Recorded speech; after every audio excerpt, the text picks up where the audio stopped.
Hi, everybody. Welcome into our nonchalant All Will Fall podcast. Things might fall apart, but it doesn't matter because we're here to just talk about All Will Fall and its development and where we're at with the game. So I'm with Dennis and Dominicus. If you don't know them already, you should. But we're going to do a little introduction. So we're going to go with Dennis first. Do you want to introduce yourself? Hey, what's up, guys? I'm Dennis, and I'm responsible for all of the events that you like and you probably hate. So cannibalism, right? Yeah. Yeah. And Dominicus? I'm Dominicus. I'm responsible for all the lag and the lack of that eventually. I like the sound of good non-lag. That is my favorite part of the game. I won't lie to you. Lagging has been responsible for a lot of rage in my life. So, well, I appreciate you. Hats off to you. So today we're just going to be going through a range of different topics that we want to talk about today for All Will Fall. And our first one is we're going to be talking about our unique different scenarios for 1.0. So who wants to take it away first? Just to give us a little bit of an idea of what to expect. So for a full game, we're preparing a bunch of different scenarios. And our idea for the scenario, what is a scenario, is basically a completely different environment alongside with some kind of twist. It can be a completely new mechanic. It can be some kind of, unique building. And so we recently done our first playtest for this completely new scenario, and we call it the oil rig. And basically the idea for that scenario is that there's a constantly rising water, and you have an ability to rise your platform by spending resources. Okay, cool. So the water's going to rise permanently, right? Yeah. This is something new that we used to have early on in the game, but as a first scenario that felt a bit too extreme for new players. This is why we came up with the low tide, high tide mechanic for our basic scenarios. But we always wanted to introduce the rising water. So this is just one of the ways how we're going to introduce it. There will be a challenge where you have no tools to battle the rising water. So that's gonna be an interesting one. Okay, I'm quite interested to see how the community are gonna deal with that, and me included, to be honest, because I like to think I'm good at games, but I'm really not. I'm not the same. So logistically, how is that gonna work with we'll talk about lag and stuff like that and performance. So how is how logistically speaking, how is that gonna affect the game with the constant rising water? Show us some. That should be fine. We update a lot of things not too often, so we spend some time calculating off the game time and then just apply results. So that part of that is sealed. For custom scenarios, what are good performance implications? Well, we might have some crazier scenarios that require some optimization. Like with the upcoming patch, we introduced some new mechanic that we're gonna talk about later. What I guess off camera. Let's talk about that later because it was a kind of big topic for the playtest. Little sneak peek there. I'm getting ahead of myself. I'm sorry. I'm not. Everyone's excited. So was that quite a feat, trying to balance that out and trying to implement with the balancing with having a permanent rise of the water and then just trying to make sure that it balances out properly? That was quite a big challenge. No? I guess, the first pass is always just, you take a guess, what would work. But then, players play and then you realize that everyone dies at day 20. And then, go investigate why does that happen. and then it turns out that our randomness works in ways that might not be so random, or it should be more random. But yeah, this is why we have like playtests, and at the end of it probably took us like 3 days to reach some kind of a good balance, something that feels right. Okay, cool. And then obviously with all those playtests and stuff like that, you'll just have all of that knowledge, and then you'll be able to tweak it and all that kind of stuff.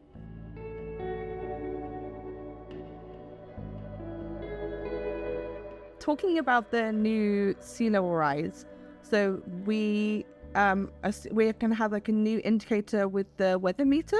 Could you guys explain a little bit more about that?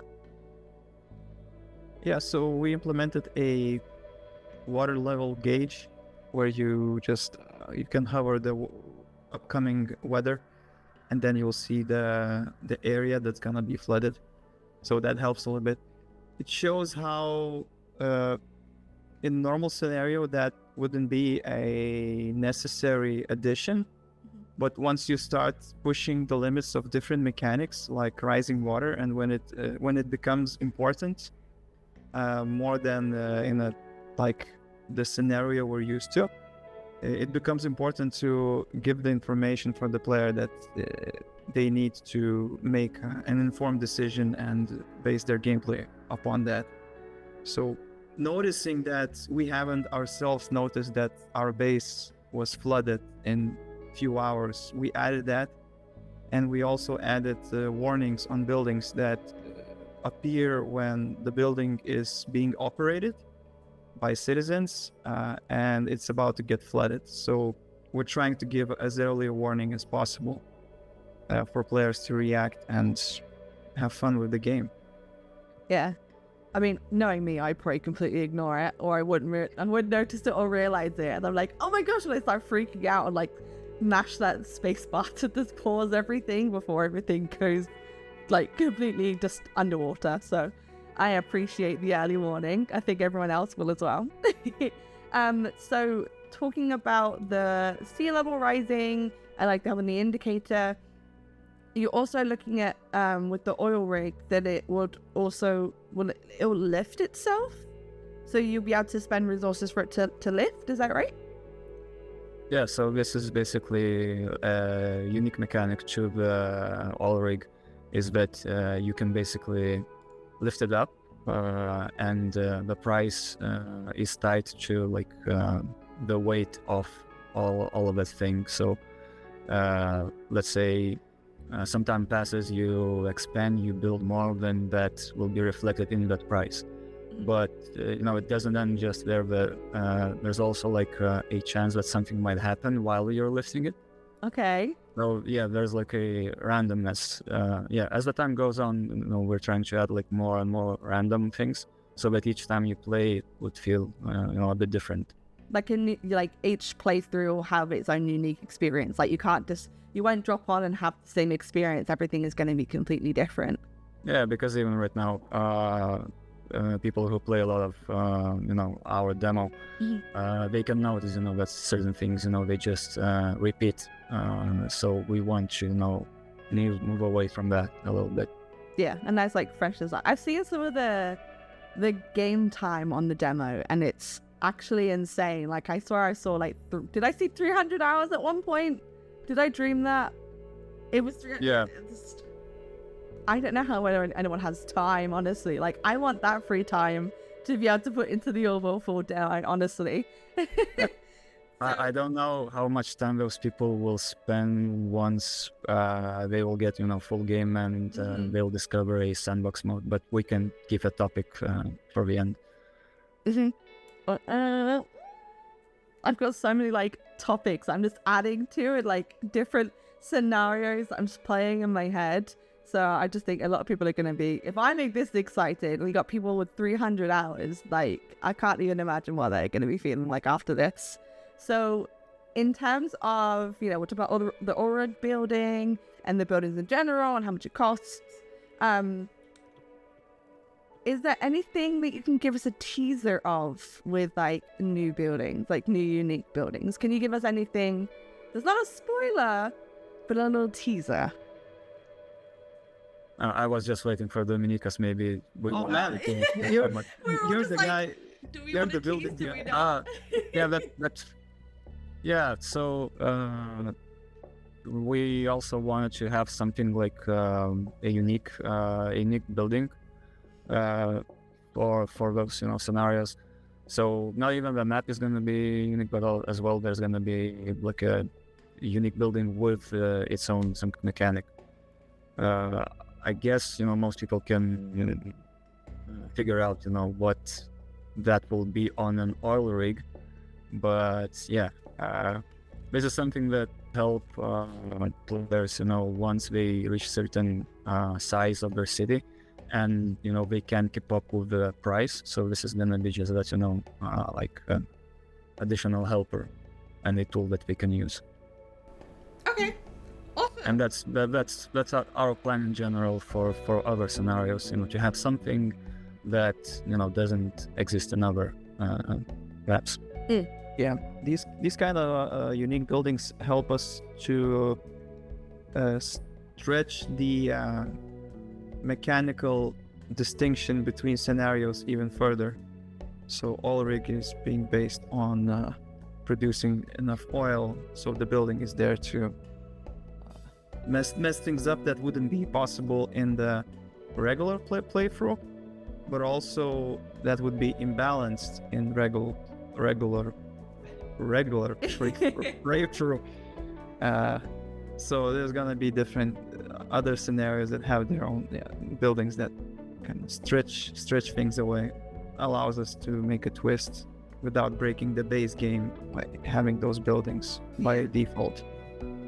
I guess it's quite refreshing, isn't it, to be able to have like your own scenario where you just sort of play through genuinely, and then having these custom scenarios where you can really go even more in depth into the game that you wouldn't normally with like a standard playthrough, and then you still got the freshness, which is quite nice. Like I think, I like to be able to play a game and just feel like I'm playing something new, like completely new.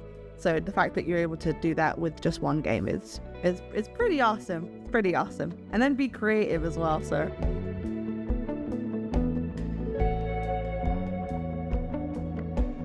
with these like custom scenarios, we were talking about a sandbox mode. We want to go a little bit more into detail with the sandbox mode. Your turn. Oh, my turn. Okay. So Sandbox Mode is basically, right now in the demo, it's grayed out as a custom scenario. But this is what we're using right now when we make a new map and when we, place things and then just basically save them and give them some kind of, scenario rules. So everything that we use, players will be able to use in the full game. So what that means is actually that you'll be able to take this platform, this oil rig map, and basically combine, subtract, different rules and even the map itself. So you'll be able to basically take a whole part of this map and maybe just duplicate it, move it around, connect it, save it, and then share it, online on Steam Workshop. And then those players will be able to apply their own rules. So, it's another, like a reveal of another scenario that we have in mind is the roguelike rules. So basically you play a game as you would, but there's a twist that you have no research tree and you randomly get new researches based on, certain rules. So it completely, changes the game. The game is still the same, but with this, small twist, it feels completely different. Yeah, having like the research tree obviously helps you get more progression. Yeah. So the fact that you're going to be able to have this research completely random. So like so if we were to make up a scenario, right? Like say you really need rain catchers right now, but then you get something completely different. Like you'll get decorations. Yeah, which exactly. Don't help that much. So you've got these people like asking for water, and there's like, here's some lovely like rooftop slants for you. Like it's that's not going to help you, but it definitely gives another challenge to the game and gives it a nice special life because You can go into it and just be like, oh, I guess all of my settlers are going to die now because I have no water. And you just have to try and survive, right? Like, Yeah, but it doesn't, end just there. But the rules, that work in this oil rig, that you can raise it up by spending, resources. You can slap roguelike elements on top of it and then play that version. And then you can slap another scenario on top of it, and then it changes, and you keep piling it up. Or if you want a more casual version, you can just take this scenario and remove the water rising, and it will play like a standard map. We're basically making multiple games within a game. That was our philosophy from day one, that we want to have this sandbox, but it could make some kind of new game, modular gameplay. There you go. I mean, I think it's actually kind of wild. Like, you'd expect when you look at Orwell 4 and you're looking at, like, if you were just on Steam and looking at the description and all that kind of stuff, you would think of this game as just like a colony sim. You know what I mean? You're just like building things up, and you have sandbox mode. But when you really read into it, the fact that you're going to have all of these crazy different elements that really suit not just one sort of player, but many players, because they might not, want to play the base game. They might want to do the roguelike situation. They want that challenge. Or you might want those people that are generally quite casual. So the fact that, you guys are able to implement these different scenarios and different play styles is actually a pretty big feat, to be honest. Like, it's pretty crazy that you guys are being able to implement this. Like, I think I want to see the back end of how it works, but I kind of feel like it would terrify me. We can actually showcase probably someday some of the stuff that we use. That'd be cool. We can give everybody headaches. I'm sure that you guys have those. Yeah, from too much coffee. I attest to that. Yeah, I think I might just buy you guys a gift card after this. Just be like, here you go have some coffee. You guys deserve this. And you'd be like, thank you. It's my 12th one today. And just like shaking your gut. Sorry, I digress.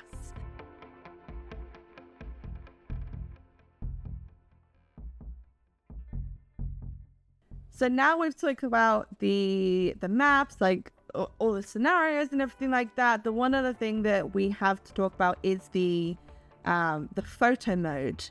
So would you guys be able to give us a little bit of an insight onto what comes with photo mode, like all the different settings and all that kind of stuff? Give us a little insight into how the photo mode works. Who wants to go first? Come on. Your turn. Dominicus, I think Dennis went last time. Dominicus right. now. All right, so story of a photo modes. You guys asked us to add something for video capturing, and it's a really nice feature to allow players to showcase their cities. So we have a special little hidden menu that's going to be no longer hidden, and we are allowed to change camera's field of view. We even have some animation tools to animate flybys of the camera and change some other values, like activate rebuilding animations for all buildings. Okay, so when you have like the little like fast up, like you see your building just go. Yeah. I like those videos. It's not part of the gameplay, but it's very pleasant to see. Yes. When their city is being rebuilt. Yeah. So that's really nice. And is there options for weather as well? So like changing, like if it's like raining or something like that, or sunny, or like different like sun rotate. Like, is there like weather background stuff as well for the photo mode? Oh yeah, you'll be able to force any kind of weather for your special photo capture. And also you can rotate the default sun angle to something different and witness your city that you have never witnessed like it before. Have the sun setting or the sun rising. The choice is yours. Yeah. Oh, I like that. I love a good photo mode. I do enjoy a good photo mode sometimes, because you can see the more in-depth details, like of the structure of your buildings, right? You have to like zoom in and properly look at like the decorations and look at everything in a completely new way, which I really enjoy good photo mode. And I like just taking pictures, you know what I mean? Like I like being able to, with the sandbox mode as well that we were talking about earlier, like I can imagine someone building like the Eiffel Tower, do you know what I mean? And just having like a really nice like fun photo mode, just be like, and seeing all these like amazing creations. Like I think I've seen a couple of people doing like Howl's Moving Castle kind of like Studio Ghibli kind of builds, you know what I mean? So the fact that they'll be able to have like a sandbox mode as well, and then photo mode is just beautiful. I love it. I love that. I love the creativity of the community. Like some of the screenshots have been crazy. I think you guys have shared some as well that have been absolutely beautiful. Awesome. I think there's only one thing that I have on my notes that I wanted to grab you guys to talk about, and that's the floating resource system. So if you could give us a little bit more of a detailed of what to expect from that, but not going too in depth. I guess. Yeah. So in the last update, I kind of almost removed most of the floating stuff. We tried experimenting with a bit, different resources, but we're bringing them back. I don't know if we're gonna talk more about it in this video, but a little teaser. We don't think it's everything. Why make it the next one? Well, basically, floating will actually mean floating. Let's say it like that. Okay. We'll have to let's leave it there with the floating resource, because we got to give them something for the next video. I can't give them everything now. I mean, it makes sense, water things move around, and we didn't have that. Well, I think that it will change how the game feels. Okay. Yeah, because right now they're just sort of like they look like Bob in the water, right? And then took it away. You were like, bye, see you later. And now everyone's gonna have a nice like new image. We'll just leave it there. We don't want to give them too much today, because we gotta save it for the rest of the videos, and then everything else that we have to talk about that we can't talk about right now. But we won't talk about that. But yeah, I think that's all of the topics that I wanted to talk to you guys about today, which is actually crazy because I had so many and I feel like it's just flown by. Is there anything else that you guys wanted to talk about today that we haven't talked about that you want to give little teasers for, or do you want to just leave it there for them now and then they can speculate what's coming next? I want to mention that some things might get locked in the demo, but this is because we're getting near the release. And so, as we're getting closer, we have to, look at the bigger picture and, look at what makes sense to have at, let's say, lower tier research at a higher tier, and things will change. Players will get something new, but they might lose something. So I just wanted to mention that. But this is because, the release is getting closer, and we're focusing on the full game and not just, the demo experience. And we also need to keep the demo balanced. So we have to manage 2 games at once, basically.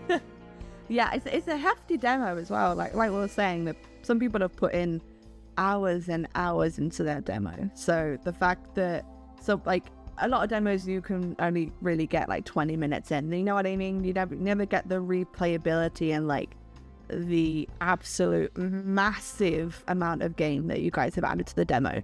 So we gotta lock some things for you guys. Otherwise, you're gonna have too much. It's too much. So it gets everyone excited for the actual full release of the game, which I am very excited about, just because of everything that you guys are talking about. So, wow. So I mean, I think that's everything, right? But I think that's everything that we want to talk about today with the development of the game and where we're at right now. We'll have a ton more that we're going to talk about later down the line. And I think that's everything for today, folks. I think we covered everything. So I just wanted to quickly say thank you guys so much for listening to our little awful podcast that luckily didn't fall apart, which is amazing. And yeah, thank you guys so much for watching. Dennis, Dominicus, did you want to say anything else to our lovely viewers before we go? Thanks to everyone who played our game, left feedback, positive or negative. It helps us both ways. And I hope you will play our demo and then probably buy our game. Please. Yeah, please buy our game. There's so much in there. Yeah, thank you for playing and reporting bugs. Yeah, Dominicus is like, thank you so keep them much. coming in. Yeah. I need to get rid of all those lags. Okay, thank you guys so much for watching, and we will catch you next time on our next development podcast. Bye. Thank you, Shanice. Bye-bye. Thanks. Bye.